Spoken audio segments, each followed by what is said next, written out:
അദ്ദേഹം ശ്രീ രഞ്ജിത്ത് ചന്ദ്ര കഴിഞ്ഞ നിമിഷം പറഞ്ഞു, അതായത് കോൺഗ്രസ് ഗവൺമെന്റുകളുടെ ഗുണം കൊണ്ടാണ് ഇത്തരത്തിൽ അവരെല്ലാം നാട് വിട്ടു പോകാനുള്ള സാഹചര്യം ഉണ്ടായത്, പണമെടുത്തു കൊണ്ടുപോയത്. നമ്മുടെ ഗുജറാത്തിലെ കണക്ക് ഈ കഴിഞ്ഞ ദിവസം ഒരുപാട് സോഷ്യൽ മീഡിയയിൽ വന്ന കാര്യങ്ങളാണ്. ഒരുപാട് കാര്യം പറയുന്നു, അവരുടെ പേരെടുത്തു പറയുന്നു, അവരുടെ എണ്ണം പറയുന്നു. ഇത്രയും അധികം കോർപ്പറേറ്റ് മുതലാളിമാർ അവർ സാമ്പത്തിക കടക്കണിയിലായി രാജ്യം വിട്ടുപോയിരിക്കുകയാണ്, അല്ലെങ്കിൽ സാമ്പത്തിക കുടിശ്ശികയിൽ വന്നിരിക്കുന്നു. അപ്പോൾ ഇതിൻ്റെ കാരണം എന്താണ്? ഗ്രാമപ്രദേശയും അല്ലെങ്കിൽ തൊഴിലാളികളെയും അല്ലെങ്കിൽ സാധാരണക്കാരനെയും പട്ടിണിപ്പാവങ്ങളെയും കർഷകരെയും സംരക്ഷിക്കുന്ന ഒരു നിലപാടല്ല ഈ ഗവൺമെന്റ് എടുത്തത് എന്നുള്ളത് വ്യക്തമല്ലേ? ഈ ഗവൺമെന്റ് എടുത്തത് കോർപ്പറേറ്റ് മുതലാളിമാർ. തീർച്ചയായും നമുക്ക് ലോക്സഭയിലേക്ക് പോകാം. നിർമ്മലാ സീതാരാമൻ അവരുടെ ബജറ്റ് പ്രഖ്യാപനത്തിലേക്ക് പോവുകയാണ്, ബജറ്റ് അവതരിപ്പിക്കലിലേക്ക് പോവുകയാണ്. കേന്ദ്ര ബജറ്റ് അവതരണം തത്സമയം ലോക്സഭയിലേക്ക്. I rise to lay on the table a copy of the following papers: report of the 15th Finance Commission for the year 2020-2021, explanatory memorandum on the action taken on the recommendations contained in the report of the 15th Finance Commission. Item number 2, Shrimati Nirmala Sitharaman ji, नए दशक का पहला आम budget में मैं आप सबका अभिनंदन करता हूं, स्वागत करता हूं. Sir, I rise with your permission to present a statement of the estimated receipts and expenditure of the Government of India for the year 2020-2021.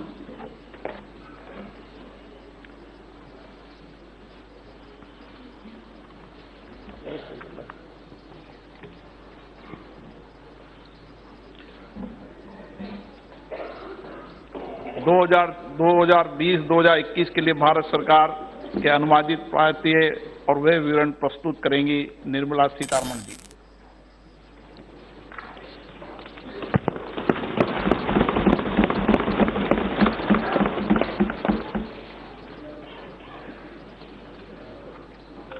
I rise to present the budget for the year 2020-2021. Sir, in May 2019, Prime Minister Modi received a massive mandate to form the government again. With renewed vigor, under his leadership, we commit ourselves to serve the people of India with all humility and dedication. People of India have unequivocally given their Janadesh for not just political stability and also reposed faith in our economic policy. This is the budget to boost their incomes and enhance their purchasing power. Only through higher growth we can achieve that and have our youth gainfully and meaningfully employed. Let our businesses be innovative, healthy, and solvent with use of technology. For today's youth, born at the turn of the century, for every member of the scheduled castes and scheduled tribes who seek a better life, for every woman wishing to stand up and get counted, for every individual from the minority sections of our society, this budget aims to give and have your aspirations and hopes addressed. We wish to open up vistas for a vibrant and dynamic economy with a gentle breeze of new technology. This vibrant India shall be a caring society which shall attend to its weak, the old, and the vulnerable among its citizens. During 2014-19, our government brought in a paradigm shift in governance. This shift was characterized by a twin focus: fundamental structural reform and inclusive growth. Fundamentals of the economy are strong, and that has ensured macroeconomic stability. Inflation has been well contained. Banks saw a thorough cleaning up of accumulated loans of the past decade, and then they were recapitalized. Companies were provided an exit through the IBC. Several steps on the formalization of the economy were taken up. Of the structural reforms, the goods and services tax, the GST, has been the most historic in our country.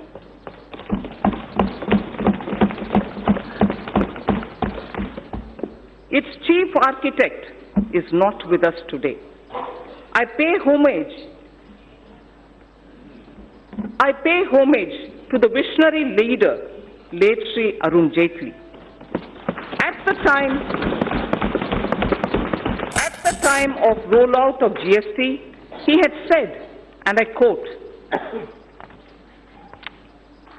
It will be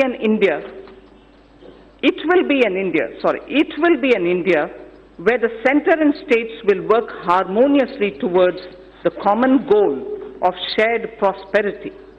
The unanimity of the constitutional amendment and the consensus of the GST Council highlights that India can rise above narrow politics for the nation's interest. With the GST, neither the state nor the center loses its sovereignty. In contrast, they will pool their sovereignty on decisions on indirect taxes, unquote.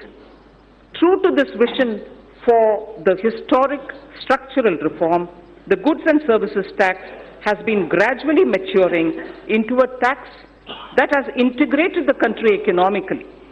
It has consolidated numerous taxes and cesses to one tax and facilitated formalization of the economy. It has resulted in the efficiency gains in logistic and transport sectors. The turnaround time for trucks has witnessed a substantial reduction to the tune of 20% due to abolition of checkposts in the GST. The dreaded Inspector Raj has also vanished. It has also led to a significant benefit to MSME by way of enhanced threshold and composition limit. The effective tax incidence on almost every commodity came down substantially. Through several rate reductions, an annual benefit of 1 lakh crore rupees has been extended to consumers. It amounts to 10% reduction in overall tax incidence. An average household now saves about 4% of its monthly spends on account of reduced GST rates. During this phase of maturing, GST did face certain challenges. This was natural as transition was daunting. GST Council has been proactive in resolving issues during the transition. In the last 2 years, we have added more than 60 lakh new taxpayers. A total of about 40 crore returns were filed. 800 crore invoices were uploaded and 105 crore e-way bills were generated. There has been extensive engagement with stakeholders. A simplified new return system is being introduced from 1st April 2020. A former Prime Minister had once voiced a concern that the fruits of the welfare schemes were not reaching the intended citizens. The common and deserving citizen was only receiving 15 paise of every rupee sent to him.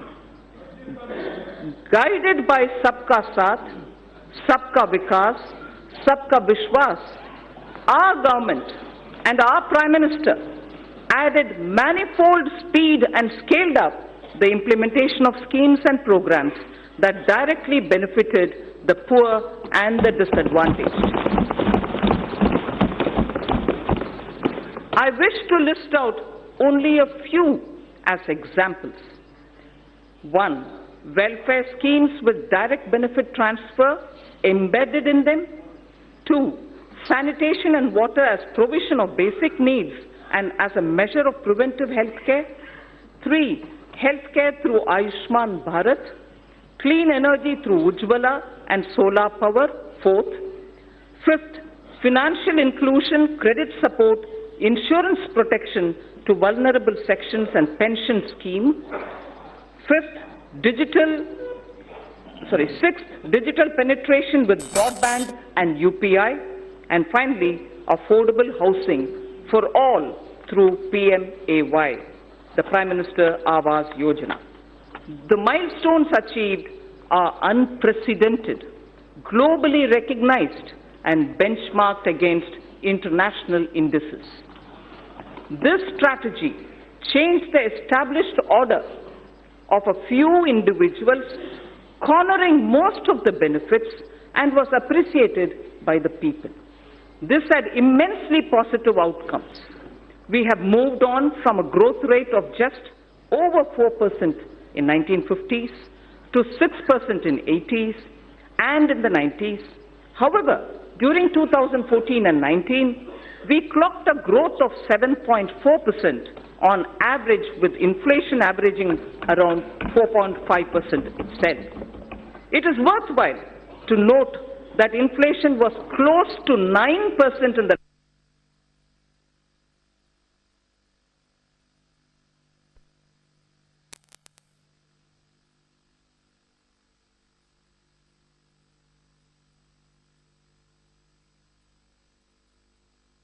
Between 2006 and 16, India was able to raise 271 million people out of poverty, which we all should be proud of. We are now the fifth largest economy of the world. India's foreign direct investment got elevated to the level of $284 billion during 2014 and 19, from $190 billion that came in during the years 2009 to 14. The central government debt that has been the bane of our economy got reduced in March 2019 to 48.7% of GDP from a level of 52.2% in March 2014. Just between 14 and 19, I recall this figure, the central government's debt in March 2019 has come down to 48.7% of the GDP from a level of 52.2% in March 2014. With this backdrop, our government shall work towards taking the country forward so that we can leapfrog to the next level of health, prosperity, and well-being. We shall strive to bring ease of living to every citizen. I'm mindful of presenting this budget in the backdrop of two cross-cutting developments. One, proliferation of technologies, especially analytics, machine learning, robotics, bioinformatics, and artificial intelligence. And also, number two, the number of people in the productive age group, that is 15 to 65 years of age in India, being at its highest. So these are the two cross-cutting streams, keeping in the backdrop while we are talking about the budget today. This combination is special to contemporary India. Across the world, if there is a shrinking of globalization, equally, there is a debate on the efficacy of monetary policy too. The efforts we have made in the last 5 years, and the energy, the enthusiasm, and the innovation of our youth are the ignition required to push forward. This Indian spirit of entrepreneurship, which weathered several storms over the centuries, inspire and motivate us. We recognize the need to support and further energize this spirit. This budget is woven around three prominent themes. One, aspirational India, in which all sections of the society seek better standards of living with access to health, education, and better jobs. Two, economic development for all, indicated in the Prime Minister's exhortation of Sabka Saath, Sabka Vikas, Sabka Vishwas. This would entail reforms across swathes of the economy. Simultaneously, it would mean yielding more space for the private sector. Together, they would ensure higher productivity and greater efficiency. And three, ours shall be a caring society that is both humane and compassionate.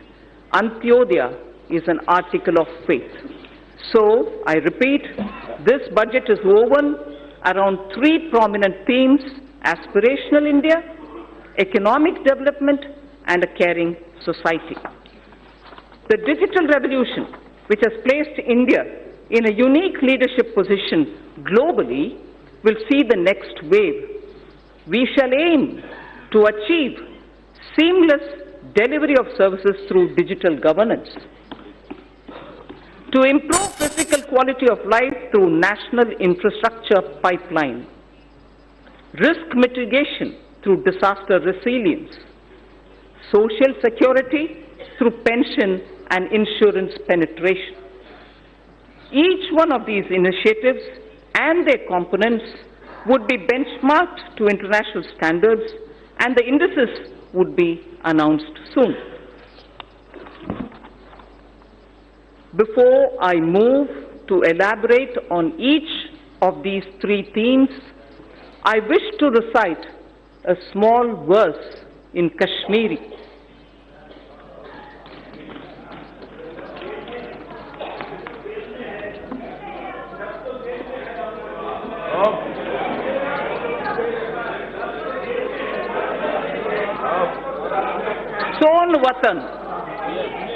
सोन वतन गुलजार शालीमार हूँ, सोन वतन गुलजार शालीमार हूँ, दलमन फोलवून पंपोश हूँ, नवजवान अन हुंद वूशन खुमार हूँ, म्योन वतन च्योन वतन सोन वतन Nundboni Vatan. I'll read this in Hindi, not as a poem, but for the meaning. Hamara Vatan, खिलते हुए शालीमार बाग जैसे. हमारा वतन खिलते हुए शालीमार बाग जैसे. हमारा वतन डल लेक में खिलते हुए कमल जैसा.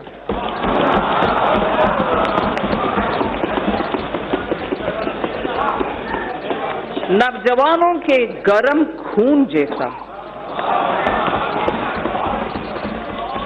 नवजवानों के गरम खून जैसा. मेरा वतन तेरा वतन हमारा वतन दुनिया का सबसे प्यारा वतन.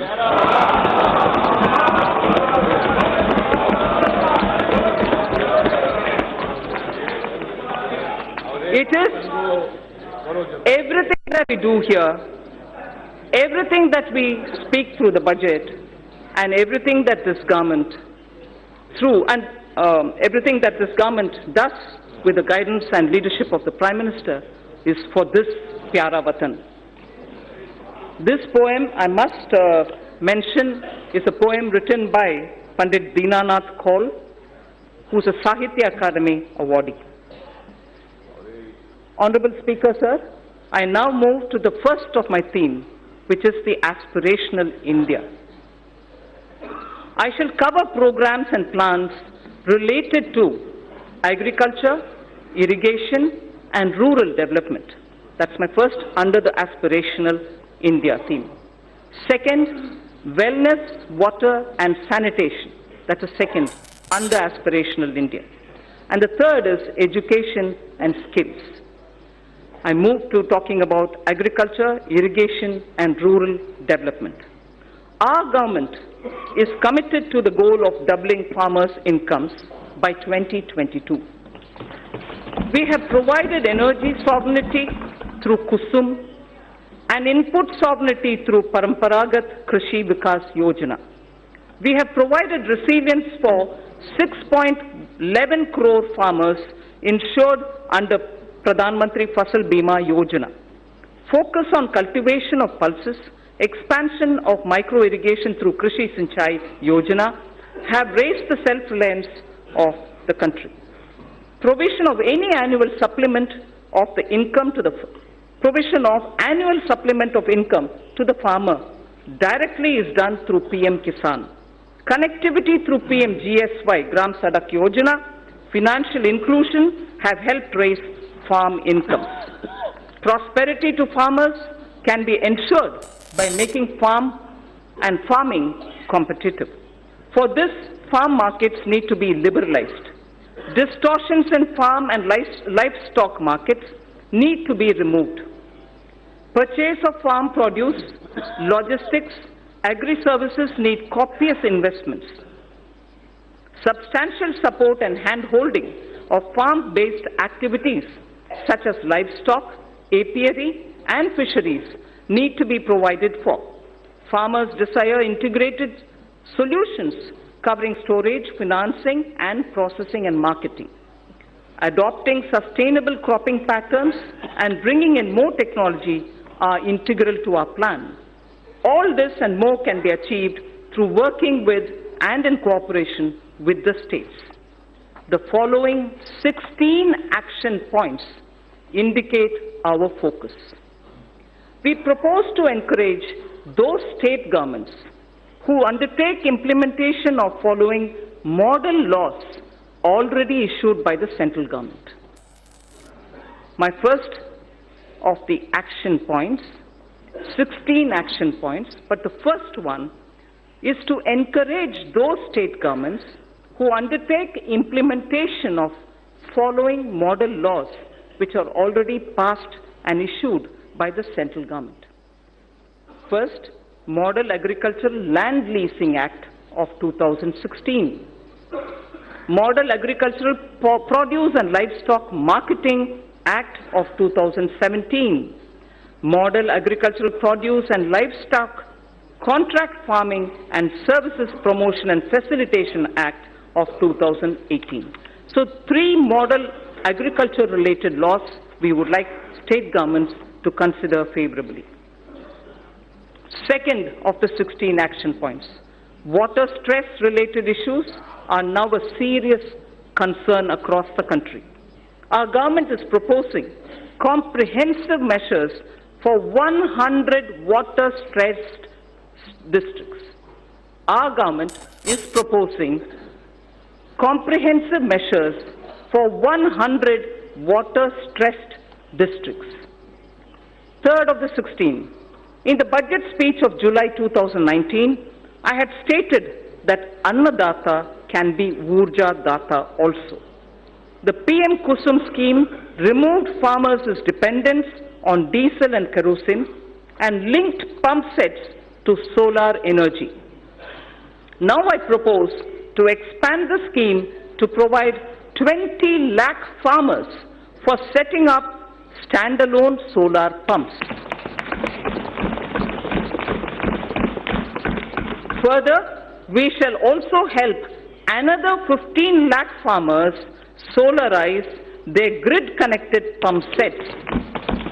In addition, a scheme to enable farmers to set up solar power generation capacity on their fallow and barren lands and to sell it to grid would be operationalized. Speaker, sir, this is a major step forward in which we are saying that farmers, if they have fallow or barren lands, now will be helped to set up solar power generation units so that they can then sell that which is being generated, solar power, to the grid, and through the grid, having given the solar power from their barren land, they will be able to make a living out of their barren land also. Fourth of the 16, our government shall encourage balanced use of all kinds of fertilizers, including the traditional organic and other innovative fertilizers. This is necessary step to change the prevailing incentive regime which encourages excessive use of chemical fertilizers. So this is an important point. I'd like to repeat it. This is a necessary step to change the prevailing incentive regime which encourages excessive use of chemical fertilizers. Honorable Speaker, sir, in Tamil Nadu, there was a very wise old woman saint poet who lived more than 3,000 years ago. And she had used every letter of the Tamil alphabet to teach children moral stories. Not stories, moral lines. Each line was only 3-worded ones. They were very simple ones. They called Aati Chudi, written by Avayar. Whilst talking about effective use of land, taking care of your land, removing weeds and making sure you tend to it properly, she had just used 3 words in a little sentence, which says it all. And that's exactly what our Prime Minister is aiming to achieve, so that the farmlands are used with proper manure, not excessive manure, and limited water to grow their grains. Bhumi Tirutti Un is the line from Attichudi, which was said by a saint poet, a woman called Avayar. Bhumi Tirutti Un. First, tend to your land, take care that you're not excessively leaving it, and then trying to take a crop out of it. So the 5th point out of my 16 action points. India has an estimated capacity of 162 million metric tons of agri-warehousing, cold storage, reefer van facilities, and so on. NABARD will undertake an exercise to map and geotag them. In addition, we propose creating warehousing in line with Warehouse Development and Regulatory Authority WDRA norms. Our government will provide viability gap funding for setting up such efficient warehouses in the block or taluk level. This can be achieved where states can facilitate with land and are on PPP mode. Food Corporation of India and Central Warehousing Corporation shall undertake such warehouse building on their own land too. 6th action point. As a backward linkage, a village storage scheme is proposed to be run by SHGs. This will provide farmers a good holding capacity and reduce their logistics cost. Women SHGs can avail of Mudra or NABARD assistance and regain their position as Dhanya Lakshmi. We've heard of Dhana Lakshmi often, and many of us are familiar with Dhanya Lakshmi, and I'm sure many of us do recall the days when women in the villages were the ones who kept the seed for the entire village, and they would distribute seeds as and when a farmer required it. So we would like to restore women SHG groups to play that role or at the village level as Dhanya Lakshmis, being assisted by Mudra and being assisted by NABARD. To build a seamless national cold supply chain for perishables inclusive of milk, meat and fish, the Indian Railways will set up a Kisan Rail through PPP arrangements. There shall be a refrigerated coaches in express and freight trains as well, so that perishable goods can be quickly, easily within the country transported, and the benefit will accrue to the farmers. Krishi Udan will be launched by the Ministry of Civil Aviation, not just trains. Krishi Udan will be launched by the Ministry of Civil Aviation on international and national routes. This will immensely help improve value realization, especially in Northeast and in the tribal districts. Horticulture sector. So this is very important. Point number 9 of the 16th. Horticulture sector with its current produce. It's a very important point, sir. Horticulture sector with its current produce of 311 million metric ton exceeds the production of food grains. Horticulture exceeds the production of food grains. For better marketing and export, we propose supporting states which, adopting a cluster basis, will focus on one product, one district, so that a high focus is given at the district level for products in horticulture to really gain that momentum. 10th of the 16 action points. Integrated farming systems in rain-fed areas shall be expanded. Multi-tier cropping, beekeeping, solar pumps, solar energy production in non-cropping season will be added. Sir, I had mentioned in my July budget, zero budget natural farming. That shall also be included in our activities.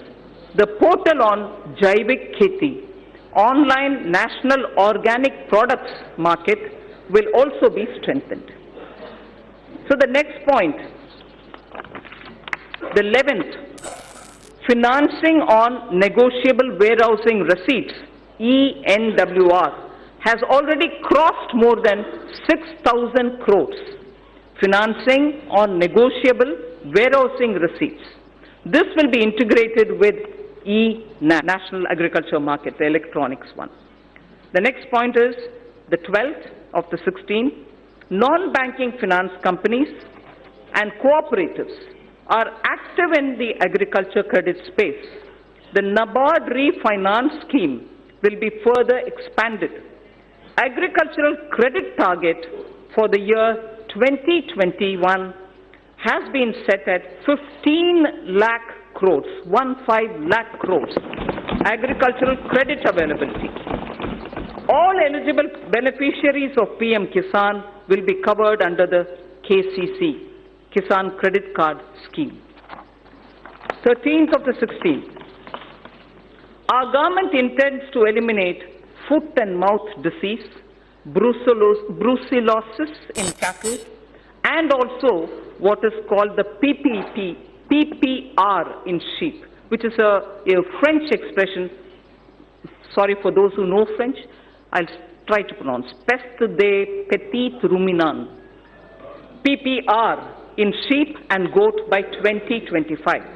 So foot and mouth disease, brucellosis in cattle, and also PPR in sheep and goat by 2025 will be eliminated. Coverage of artificial insemination shall be increased from the present 30% to 70%. Manrega would be dovetailed to develop fodder farms. Further, we shall facilitate doubling of milk processing capacity from 53.5 million metric tons to 108 million metric tons by 2025. From 53.5 million metric tons of milk to 108 million metric tons by 2025. 14th point, blue economy. Our government proposes to put in place a framework for development, management and conservation of marine fishery resources. 15th, youth in coastal areas benefit through fish processing and market. By 2022-23, I propose raising fish production to 200 lakh tons. Propose raising fish production to 200 lakh tons. Growing of algae, seaweed and cage culture will also be promoted. So this coming point is very important. Our government will involve youth in fishery extension work through 3,477 Sagar Mitras and 500 fish farmer producer organizations.